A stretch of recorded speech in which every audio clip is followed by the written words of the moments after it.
Alors, aujourd'hui, nous avons décidé de faire un entretien un peu plus particulier que d'ordinaire les interviews, puisque celui-ci s'adresse particulièrement à vos patients, vos nouveaux patients, et aussi aux participants de vos ateliers. Une parfaite occasion de parler plus particulièrement de ce nouveau programme qui sort à propos des troubles et des pulsions alimentaires. Oui, donc effectivement, on l'a d'ailleurs testé l'année passée avec beaucoup de succès.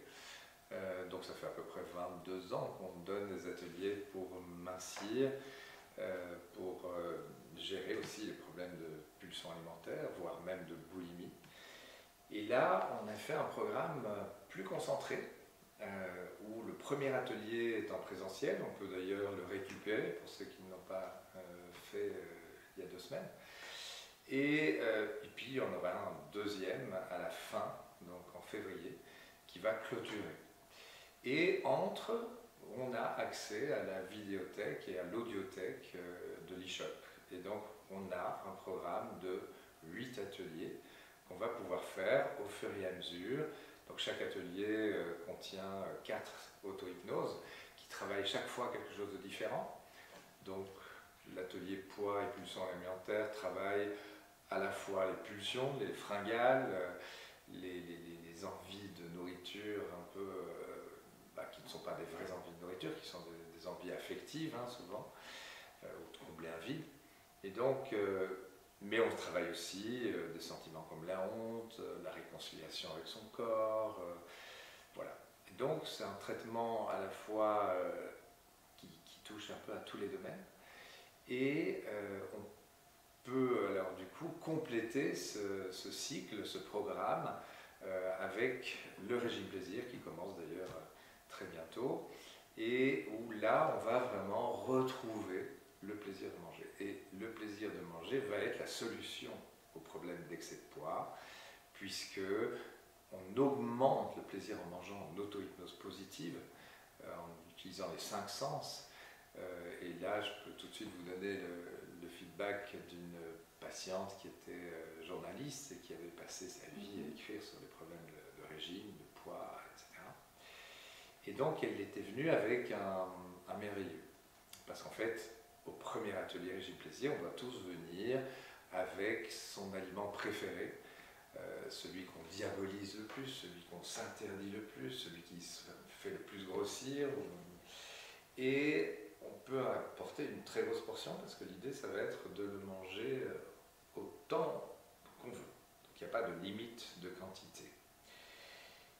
Et puis on va apprendre en fait à le manger en auto-hypnose positive, c'est-à-dire en augmentant ses 5 sens. Donc la vue, l'ouïe, puisque manger ça fait des sons, mais aussi évidemment le goût, ça c'est clair, mais surtout l'olfaction.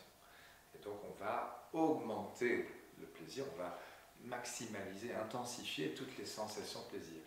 Et après, donc, alors on peut manger autant de bouchées qu'on veut, on a toute la quantité qu'on veut.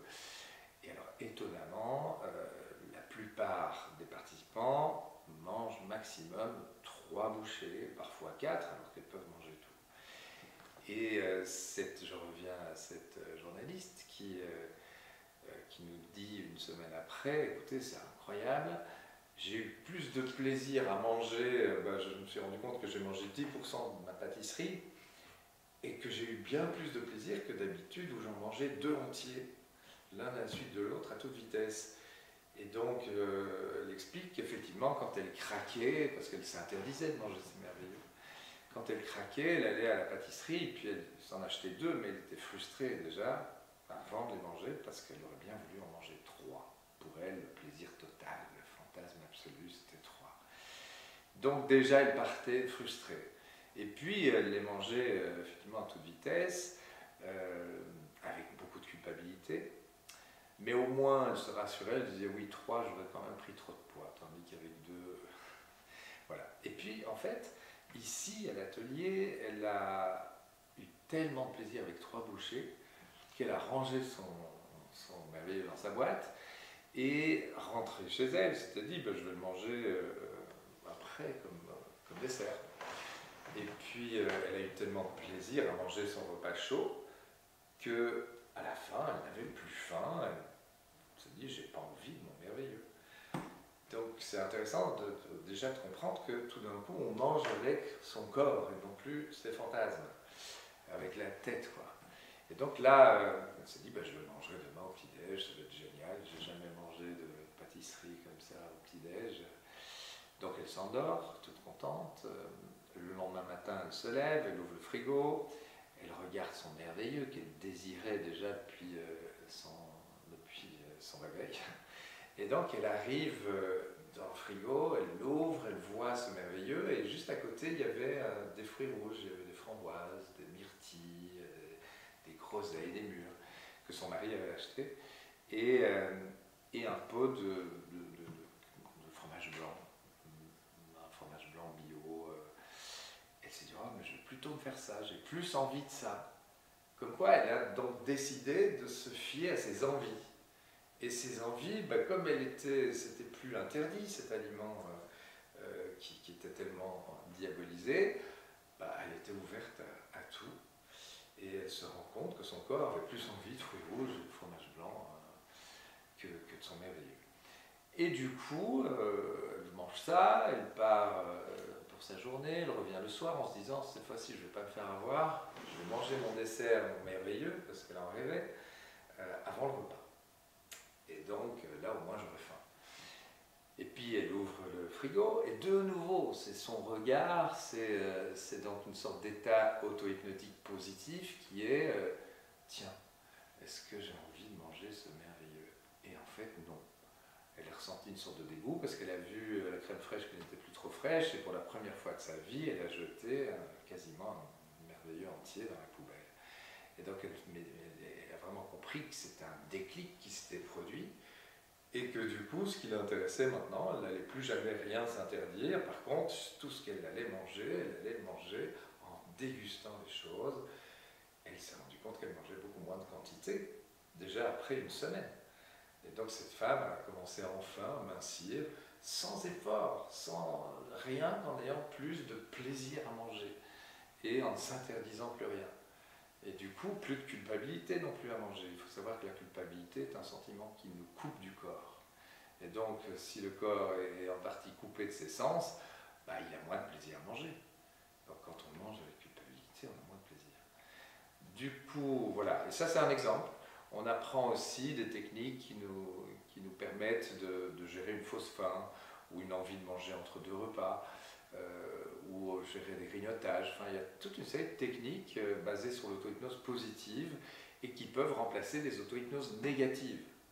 Parce qu'alors, c'est effectivement ça que j'ai développé dans l'hypnose phénoménologique, c'est qu'on s'est rendu compte que les personnes qui avaient des pulsions alimentaires, ou les gens qui grignotent tout le temps, ils sont en fait dans une sorte d'auto-hypnose négative.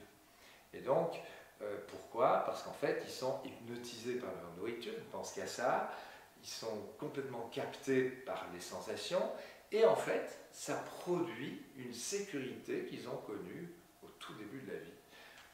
Pour moi, la première auto-hypnose naturelle de la vie, c'est la tétée, c'est quand on tète le sein de sa maman, ou le biberon, et où effectivement on est en fusion avec sa mère en général, en sécurité.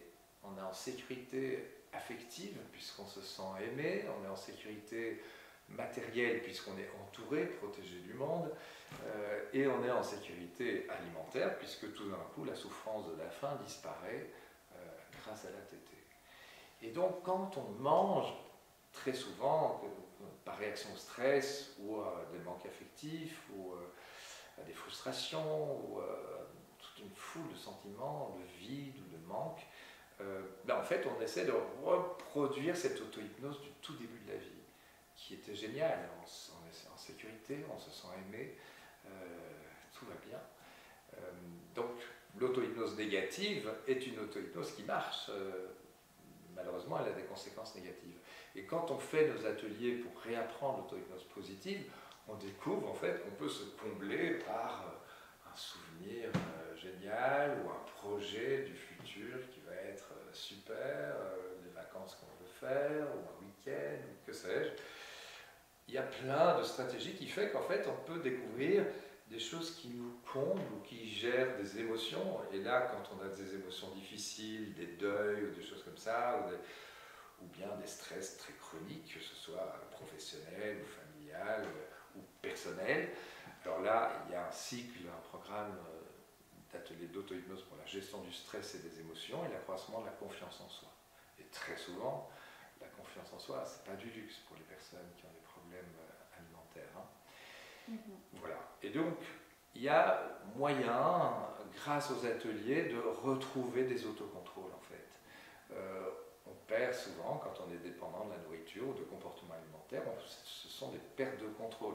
On le vit comme ça, mais en réalité, c'est de l'auto-hypnose négative. Donc c'est nous-mêmes qui perdons le contrôle en contrôlant les choses de manière indirecte.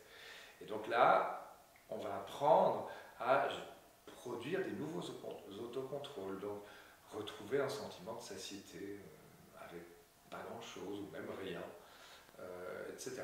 Et donc ça permet de reprendre pied, de retrouver une meilleure image de soi, plus épanouie, et ça produit des cercles vertueux au final. Voilà. Nous avions eu vent du franc succès du précédent programme. Comment vous pouvez expliquer que celui-ci, le nouveau, est plus efficace encore? Oui, parce qu'en fait, il est plus intense, il est plus concentré. Au lieu de le faire sur 10 mois, on le fait en 3-4 mois. Ça permet aussi de faire plus de séances chez soi. Donc très souvent les personnes n'achetaient pas les audios et du coup c'est vrai que lire le syllabus chaque fois, ça demande un effort. Là c'est très facile, on a un programme de 8 séances, de 8 ateliers x 4, hein, il y a 36 séances et on en fait une par jour, on ne se pose pas de questions, c'est 20 minutes, on se laisse guider. Et donc on peut les choisir évidemment en fonction de nos envies, et puis surtout on peut les répéter. Donc quand une séance d'ancrage positif par exemple pour gérer une faim ne fonctionne pas, il suffit de le faire, de la refaire et de la refaire, et puis ça finit par marcher. La répétition d'une séance d'auto-hypnose finit par marcher, de toute façon. C'est juste une question de répéter les choses, et en plus ça ne nous demande même pas d'effort, puisqu'on est là, tranquille, dans son divan ou dans son lit, peu importe, avec des écouteurs, hein, bien se mettre dans sa bulle. Et puis notre inconscient apprend effectivement à changer d'attitude, à créer des autocontrôles accessibles, rapides, en un clin d'œil, en une respiration, ou en serrant le poing. Enfin, il y a toute une multitude de techniques qui vont nous permettre en fait de gérer ce qu'on n'arrivait pas à gérer. Voilà. Et les choses sont claires, hein. On fait une séance par jour, au moins 6 jours sur 7, c'est l'idéal. Maintenant, il y a des gens qui le font, qui font moins de séances et qui réussissent aussi, hein, mais l'idéal, c'est d'avoir son petit rendez-vous avec soi-même, quoi. Bien sûr. Et alors, qu'est-ce que vous auriez à nous dire pour les personnes qui n'osent pas encore passer le cap de cette guérison? Alors, mais je ne pense pas qu'il y ait des personnes qui n'osent pas. Je pense que, oui, vous pensez quoi, qu'elles auraient peur de l'auto-hypnose? Qu'elles pourraient avoir peur, en tout cas, de parler, de dévoiler. Ah, mais personne n'est obligé de parler. Au contraire, la plupart des personnes viennent, elles gardent leurs problèmes pour elles. Celles qui veulent en parler en parlent, mais enfin, en général, c'est pas de la thérapie de groupe, hein, c'est de la thérapie en groupe. Du coup, chaque personne va, en tout cas dans l'atelier inaugural, dans les 3 ateliers régime plaisir que je recommande de faire, et là qui sont aussi en présentiel, et puis le dernier atelier, on est là pour vivre les choses ensemble. Voilà, ça coûte beaucoup moins cher en fait aussi, hein, ce cycle d'atelier-ci, puisqu'il y a 8 séances qui sont faites au lieu du présentiel en audio, c'est moitié prix, donc c'est aussi intéressant. Et puis voilà, je pense qu'il y a des gens qui trouvent ça trop beau pour que ça marche. C'est vrai que quand on lit Giorgio Nardone qui a écrit Le régime paradoxal et qui explique ce traitement effectivement qu'on applique, c'est vrai que ça peut être trop beau, puisqu'en fait chaque repas. Il y a juste qu'on mange que 3 repas et qu'on mange, voilà, qu'on laisse le corps, l'estomac, le tube digestif au repos entre chaque repas. C'est grâce à ça qu'on mincit, puisque entre les repas, on ne sécrète plus d'insuline, si on ne grignote plus, si on ne mange plus rien. Du coup, c'est les hormones de la faim qui vont faire mincir le corps. Et donc on transforme les graisses du corps en sucre. Et ces sucres maintiennent la glycémie de manière stable. Du coup, on n'a plus de fausse faim. Donc très rapidement, on n'a même plus de problème de faim entre les repas, surtout quand on sait qu'on peut manger ce qu'on veut à chaque repas. Mais très très vite, c'est là que l'auto-hypnose entre en ligne de compte. En état hypnotique, on retrouve des comportements instinctifs naturels, spontanés, comme quand on était gosse, quoi. Si votre maman essayait de vous faire manger plus que nécessaire, vous crachiez, même en tétant, hein, vous crachez le sein, et puis un enfant qui ne se laisse pas faire, il marque son sentiment de satiété en disant non, ça me suffit.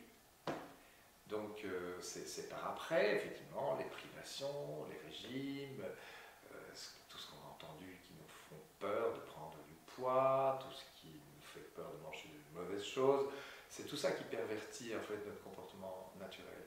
En auto-hypnose, on a un comportement beaucoup plus naturel et spontané. Et du coup, l'équilibre entre son corps et l'alimentation, la nourriture, ça va de soi. Voilà. Magnifique, on a hâte de découvrir le programme alors. Et quand est-ce que les ateliers débutent, les programmes? Alors, le premier atelier a commencé il y a peu de temps, hein, mais on peut le récupérer, on peut demander au secrétariat la visioconférence qui a été enregistrée, et du coup, on rattrape le cycle, pas de souci. On peut faire avec, du coup, bénéfice, l'atelier qui a lieu ce mercredi prochain, le régime plaisir. Alors certains préfèrent le faire en visioconférence, on peut aussi le faire, hein, sur le site, il y a moyen de faire l'atelier en visioconférence, sans être présent ici, mais en direct. Mais on peut aussi le faire en différé. Voilà, donc vous voyez, il y a beaucoup de possibilités. Tout est possible. Voilà. Eh bien, écoutez, merci. Avec plaisir. Je crois qu'on a répondu un peu à toutes les questions que les patients pourraient se poser. Merci pour cet entretien. Et bienvenue à tous ceux que ça intéresse.